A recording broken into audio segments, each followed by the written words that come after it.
मनसेचे नेते अविनाश जाधव आपल्या सोबत आहेत। आत्ताच आलेली अमोल मिटकरींची प्रतिक्रिया सुद्धा ऐकलेली आहे आपण। अविनाश जी, ही प्रतिक्रिया आपल्याला ऐकू आली अमोल मिटकरींची? आली आली आली। ते अजूनही असं म्हणतायत की जर महिलेला पुढे केलं नसतं मनसे कार्यकर्त्यांनी तर आम्ही त्यांना म्हणजे त्यांचा कार्यक्रम करून त्यांना पाठवलं असतं। म्हणजे आव्हान धमकी काय म्हणायचं याला? अमोल मिटकरींना आम्ही मर्दाची औलाद आहोत की कोणाची औलाद आहोत हे दाखवू। आम्ही मर्दांचीच औलाद आहोत आणि मिटकरी आवामांची एक बाई तुम्हाला माग पडली, आम्ही पुरुष तर पाठी राहिलो। महाराष्ट्र सैनिक एका महिलेने तुम्हाला आज धडा शिकवलाय। सो मिटकरींना पुन्हा सांगतो, आमची जर मर्दाची औलादगिरी जर त्यांना पाहायची असेल तर ज्या काही लपून छपून स्टेटमेंट देतात ना त्या बंद करा आणि एकदा समोर या। तुम्हाला तुमच्याच भाषेत उत्तर दिलं जाईल। येताना चालत याल, जाताना स्ट्रेचरवरनं जावं लागेल एवढं नक्की। पण गल्ली बोळ्यातल्या नेत्याने आमच्या नेत्यावर बोलू नये, जसं तुम्हाला झोमलं तसं आम्हालाही त्रास होतो असं सुद्धा ते म्हणालेत। अरे दोन वरिष्ठ नेते आहेत महाराष्ट्राचे, ते बोलतील ना, वैचारिक भूमिका मांडतात ना महाराष्ट्राबद्दलची।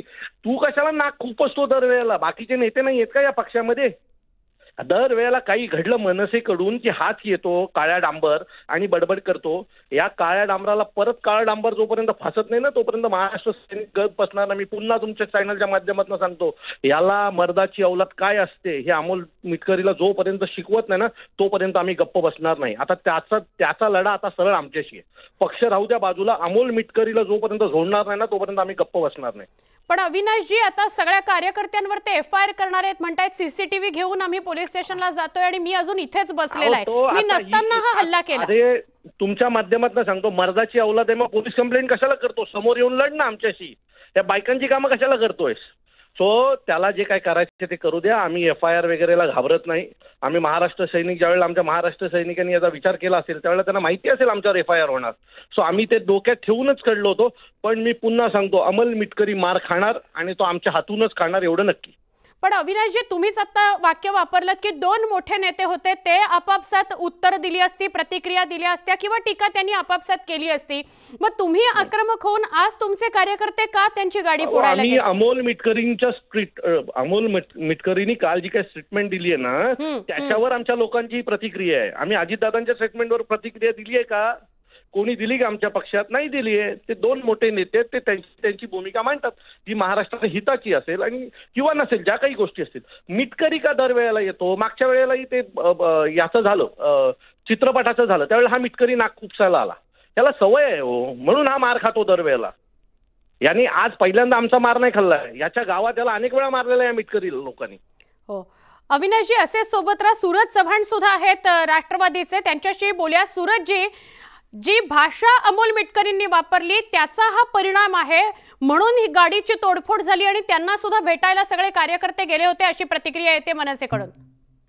नाही, ही जी काही तोडफोड झालेली आहे ती एकदम महाराष्ट्राच्या संस्कृतीला काळीमा फासणारी आहे। महाराष्ट्र नवनिर्माण सेनेमध्ये कदाचित मला वाटतं कार्यकर्ते कमी आणि गावगुंड जास्त आहेत की काय असा प्रश्न आम्हाला पडला। एक लोकप्रतिनिधीमध्ये संविधानाने अधिकार दिला की आपण एखाद्यावरती टीका टिप्पणी करतो तर त्याला तशाच भाषेमध्ये उत्तर, पण ही हातापायीवर येणं मला वाटतं कुठेतरी महाराष्ट्राच्या राजकीय संस्कृतीला डाग लावण्याचं काम महाराष्ट्र नवनिर्माण सेनेकडनं झालेलं आहे।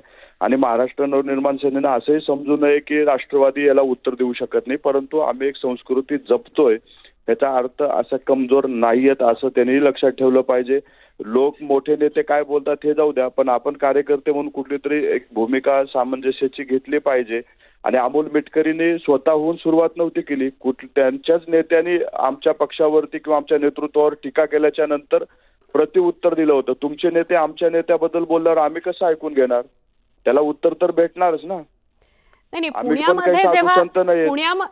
पुण्यामध्ये जेव्हा राज ठाकरे आढावा घ्यायला गेले तेव्हा त्यांनी केलेली जी टीका होती अजित पवारांवर, तर हेच म्हणणं आहे मनसे कार्यकर्त्यांचं की मोठे दोन नेते आपापसात प्रतिक्रिया, आरोप प्रत्यारोप, टीका केली असती। अमोल मिटकरींनी मध्ये बोलायचं आणि इतक्या वाईट शब्दात बोलण्याचं काय कारण होतं? नाही, मग त्यांच्या नेत्यांनी जर आमच्या नेत्याला पुण्यात जाऊन टीका केली तर त्याला प्रवक्ते म्हणून ते उत्तर देऊ शकतात ना। अमोल मिटकरी म्हणजे हे आहेत, आमदार आहेत, ते का उत्तर देऊ शकत नाही? ते उत्तर देऊ शकतात।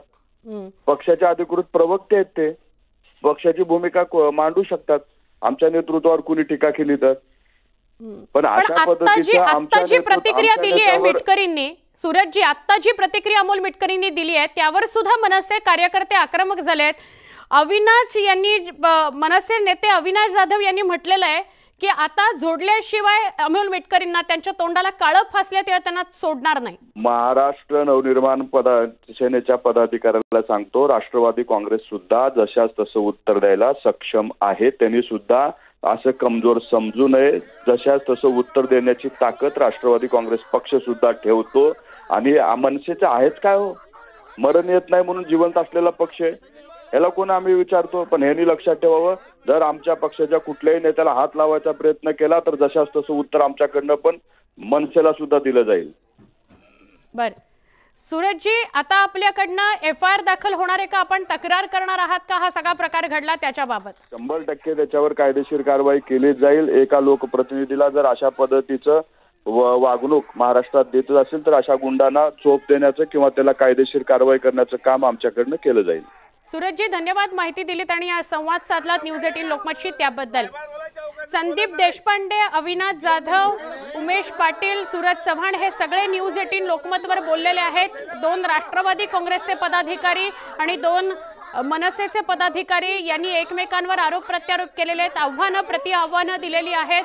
अमोल मिटकरींच्या तोंडाला डांबर फासल्याशिवाय, त्यांना जोडल्याशिवाय राहणार नाही असं अविनाश जाधव ऑन एअर म्हणजे न्यूज 18 लोकमतवर बोलताना म्हणालेले आहेत. आमच्या नेत्यावर बोलण्याचं कारणच काय असं म्हणत हे सगळे मनसेचे कार्यकर्ते आक्रमक झालेत. आपण ही दृश्य बघतोय न्यूज 18 लोकमतवर, वेगवेगळ्या अँगलनी घेतलेली दृश्य आहे. सुरुवातीला आपण फक्त गाडीच्या काचा फोडलेल्या बघत होतो आणि आता थेट CCTVच्या माध्यमातून घेतलेली दृश्य आपल्याला दिसत आहेत. न्यूज 18 लोकमतवर एक्सक्लुझिव्ह दृश्य. एका व्यक्तीने तिथलीच कुंडी उचलली, कारण अमोल मिटकरींपर्यंत जाता आलं नाही, अमोल मिटकरींना भेटता आलं नाही. ते दालनात बसलेले होते. म्हटल्यानंतर त्यांच्या समर्थकांनी रोखल्यानंतर मग गाडीकडे मोर्चा वळवला. एक कार्यकर्ता त्याने तिथलीच कुंडी उचलली आणि ती गाडीच्या पुढच्या काचेवर नेऊन आपटली. गाडीची पुढची काच फुटली आणि त्यानंतर इतर काचा इतर सगळ्या कार्यकर्त्यांनी फोडल्या. पण त्याच्या आधी हाणामारी, थोडा तणाव निर्माण झालेला आहे. अमोल मिटकरींच्या समर्थकांनी या